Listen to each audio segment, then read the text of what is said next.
মাতালকে হারাইয়া আমি যাকে পাইছিলাম আমার বিলাল দেওয়ান, আমার দুর্ভাগ্যক্রমে আমি তাকেও হারাইয়া ফেলছি।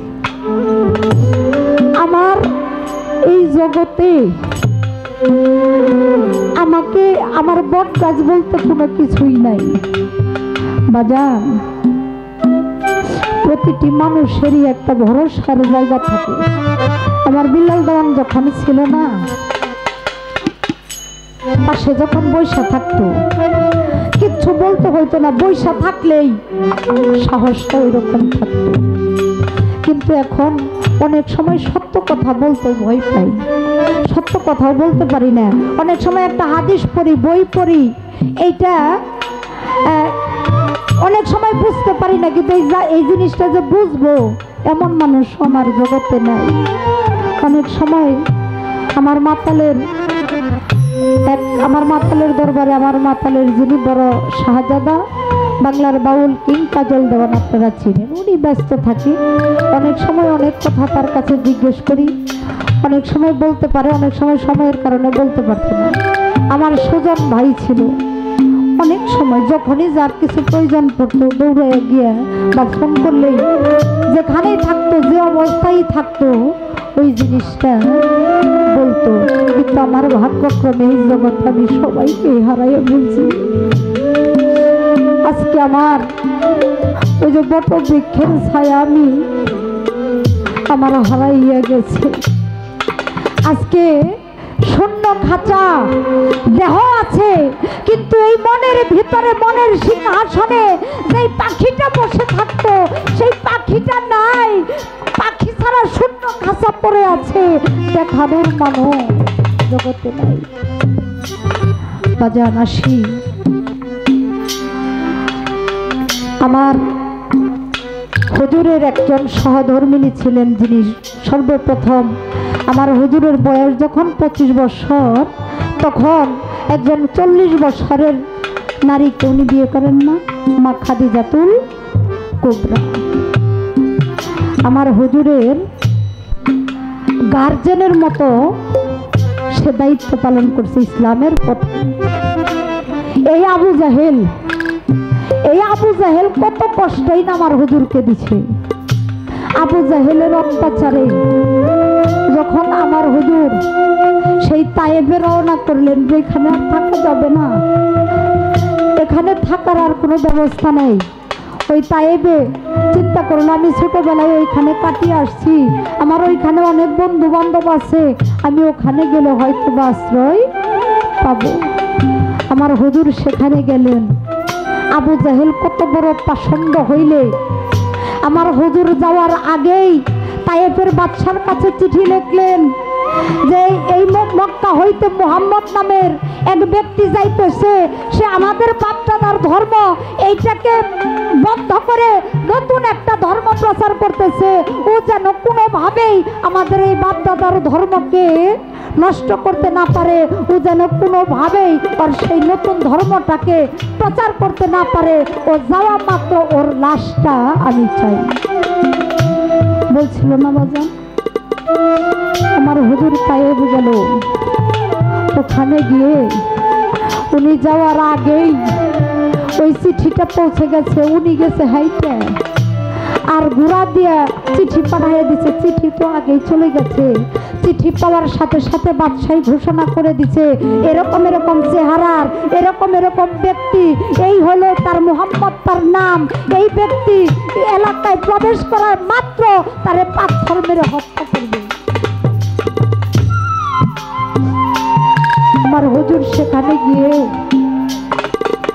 জায়গা পাইলেন না, তাকে পাথর দ্বারা আঘাতের পর আঘাত করে এই নূরের দেহটা আমার হুজুরের পূর্ণিমার চাঁদের চাইতেও যে সুন্দর, আমার এই হুজুরের দেহ মুবারকটাকে রক্তে সরবর করে দিয়েছিল তায়েববাসী, শুধু এই আবু জাহেলের কারণে। আমার হুজুর মক্কা হইতে মদিনায় হিজরত করে ঠিকই, কিন্তু ওনার প্রাণটা সবসময় মক্কার জন্য কাঁদে, কারণ ওইটা বাপদাদার ভিটা, নিজের জন্মভূমি। আমাদের মুসলমানের কাবা ছিল কোথায় বাজান? বাইতুল মুকাদ্দাস আমাদের মুসলমানের প্রথম কাবা ছিল।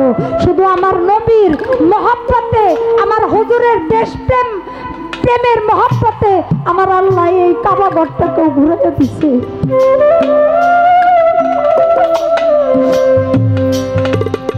আমার হুজুর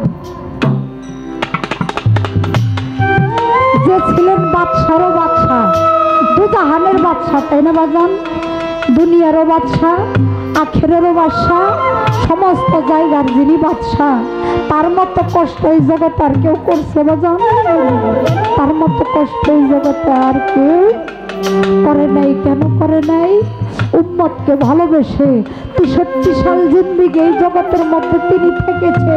একটা বারও সে নিজের জন্য কিছু চাই নাই, সমস্ত সময় উম্মতের জন্য চেয়েছে। এখনো পর্যন্ত ইয়া হাতলে উম্মতি বলে কাঁদতেছে। আমার এই হুজুরের সবচাইতে ভালোবাসার মানুষ ছিল মা খাদিজাতুল কুবরা। বাজান গো, শুধু উনি স্ত্রী ছিল না, উনি কিন্তু ভক্তও ছিল। উনি ভক্তও ছিল।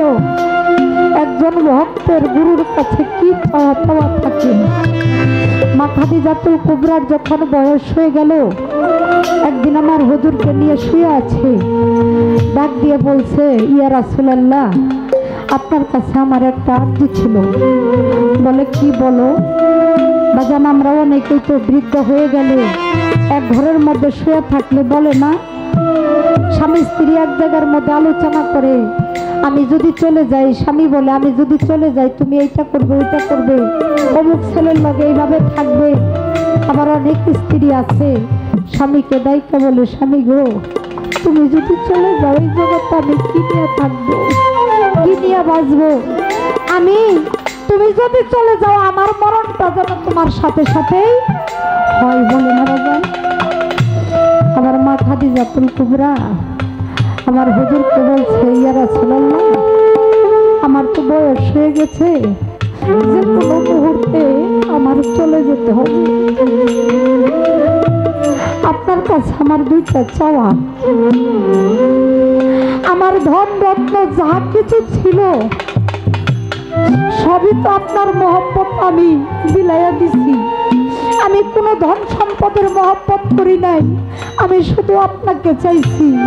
হে আল্লাহর নবী, আপনার কাছে আমার একটা চাওয়া, সেটা হলো আমি মরার পরে যদি আল্লাহ আমার দুজনকে দেয়, তাহলে তো আপনার দেখা আমি কখনো পাবো না।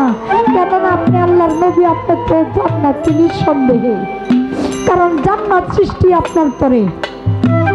হে আল্লাহর নবী, আমি যদি চলে যাই, বাজার হইতে কাফনের কাপড় কিনে নাই না, আপনি আপনার জুব্বা মুবারকটা আমার গায়ে পরাইয়া দিয়ে।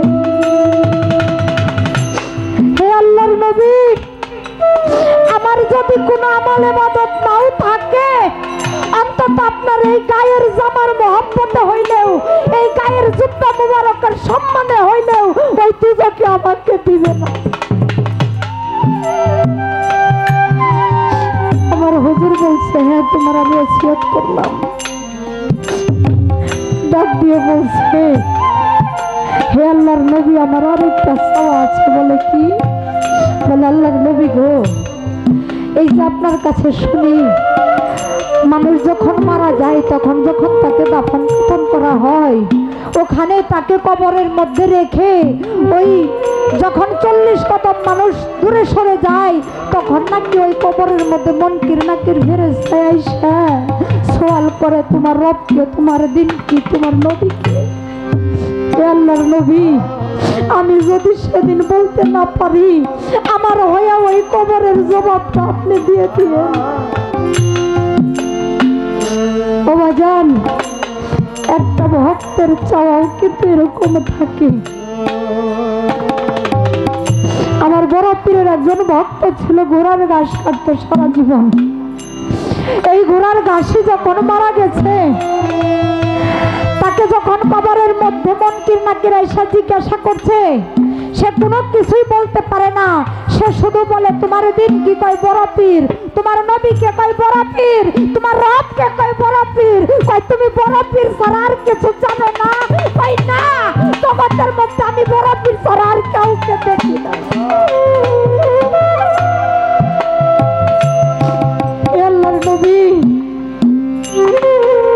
আমি তো শুধু আপনার স্ত্রী না, আপনার ভক্ত। আমি যদি সেই ঘোর বিপদে পড়ে ডাকি, সেদিন আমার হয়ে আপনি জবাবটা দিয়ে দিয়ে, আমি যদি জবাব আমার মা খাদিজাতুল কুবরা পৃথিবী থেকে চলে যাওয়ার পরে সেই ওসিয়ত মোতাবেক আমার হুজুরের গায়ের জামা মুবারক দিয়ে, জুব্বা মুবারক দিয়ে তাকে কাফন করিয়ে যখন কবরস্থ করা হয়েছে, কবর দিয়ে একটু দূরে আমার হুজুর দাঁড়িয়ে রয়েছে, সবাই চলে গেছে, আমার হুজুর আর বাড়িতে ফিরে না।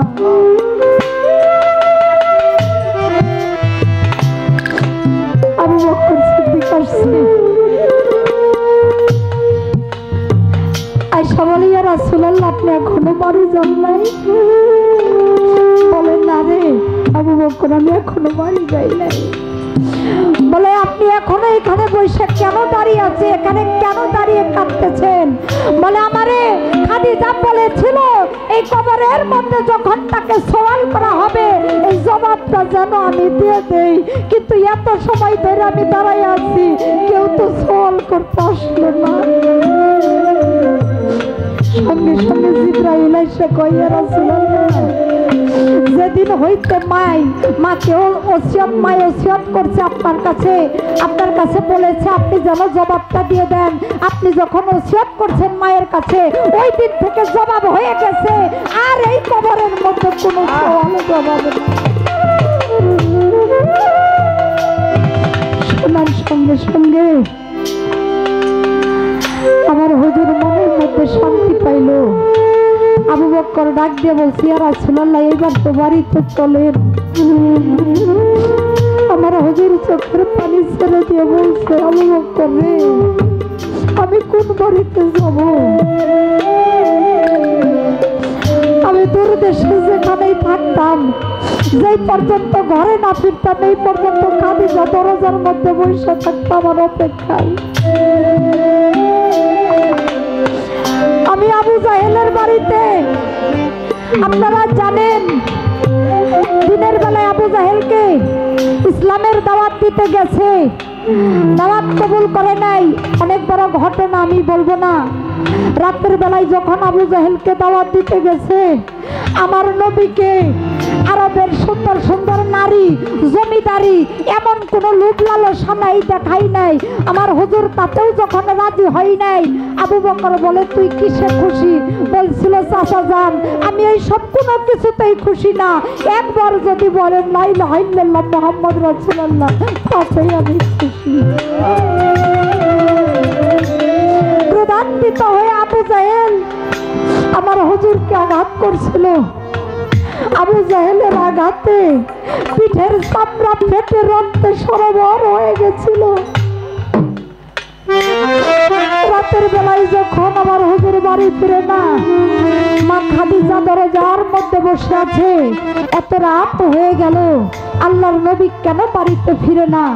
একটা সময় চেয়ে দেখে হুজুর খুব ক্লান্ত শ্রান্ত হয়ে কোন রকম যেমন জান বাঁচায় ঘরের মধ্যে ফিরছে, দেখে রক্তে সরবর হয়ে গেছে। জিজ্ঞেস করতে, ইয়া রাসূলুল্লাহ, আপনার এই অবস্থা কে করছে? একবার শুধু বলুন, আমি তার কল্লা কাইটা আপনার সামনে না আনা পর্যন্ত আমার এই মুখ আপনাকে দেখাবো না। আমার হুজুর বলছিল, চাচায় আঘাত করছে রে, আমি বিচার দিব কার কাছে? ওই আবু বকর আমার সমস্ত দুঃখে যে সান্ত্বনা দিত, সেই মানুষটা ছাইরা আমাকে চলে গেছে। আজকের চাইতে কষ্ট, আজকের চাইতে দুঃখ আমার এই 63 এই জীবনে আমি কখনো পাই নাই। আমি যে ঘরে ফিরবো আজকে আমি আমার দুঃখ কার কাছে বলবো?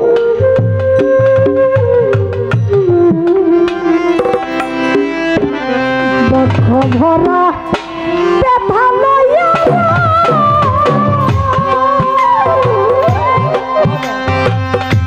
ওরে আমি কাঁদতে বৈশা নির্জনে মনের ব্যথা বলবো যে দরদি নাই ভুবনে মনের ব্যথা বলবো যে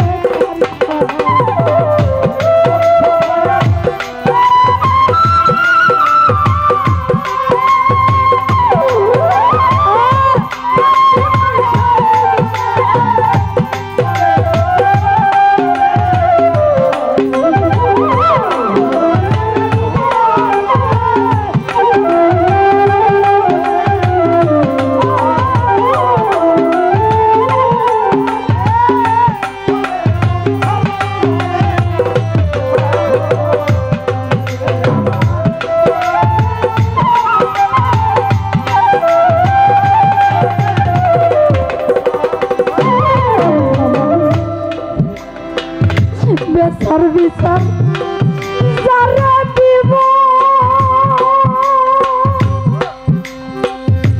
এই জগতে সেই তো ব্যথা দিল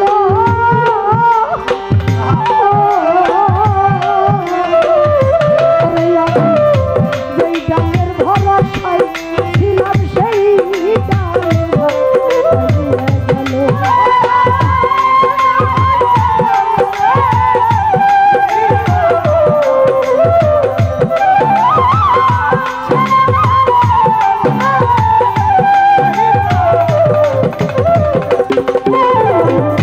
ব্যথার বিচার যারা দিব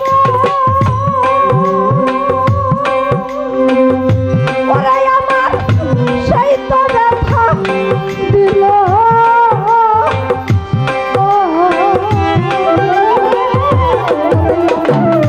যেই ডালের ভরসায় ছিলাম সেই ডাল আমি যার কুলেতে বসা ছিলাম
আপন মা জননী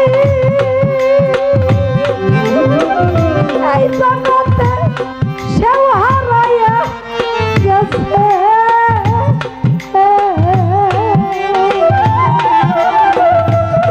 আমার বক্ষ ভরা ব্যথা লইয়া কইতা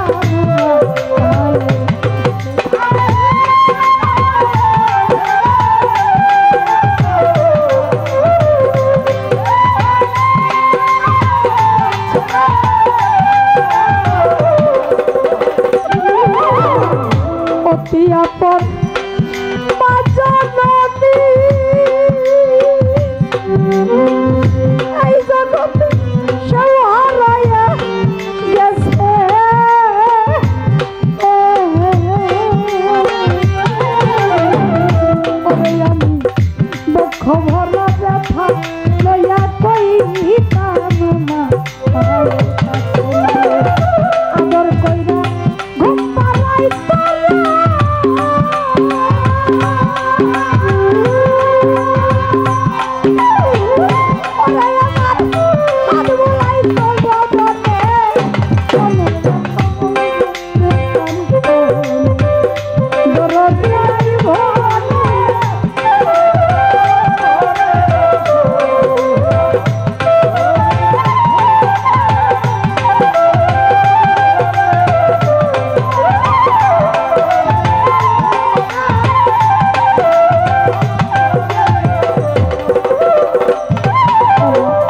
বন্ধু বন্ধু কয়া ওরা যখন কাঁদাই উঠত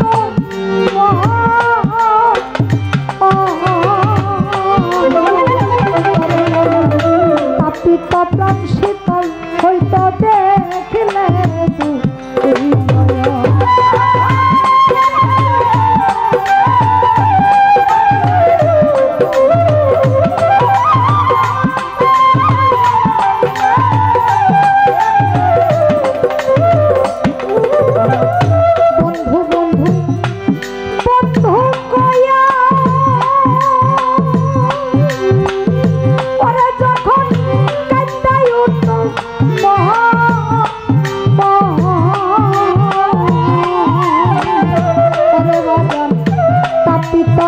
শীতল হইতো দেখিলে দেখলে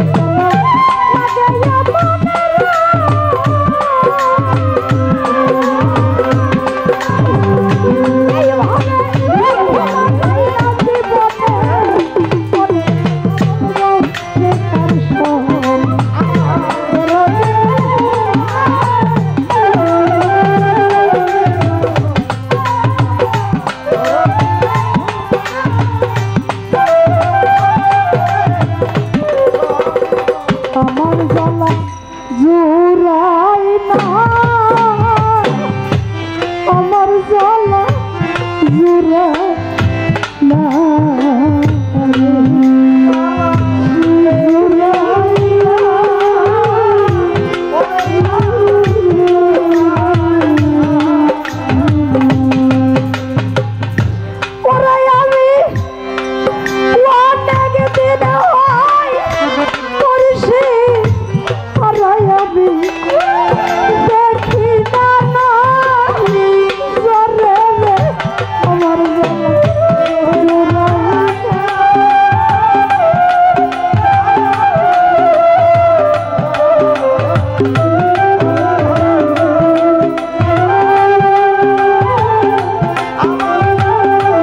না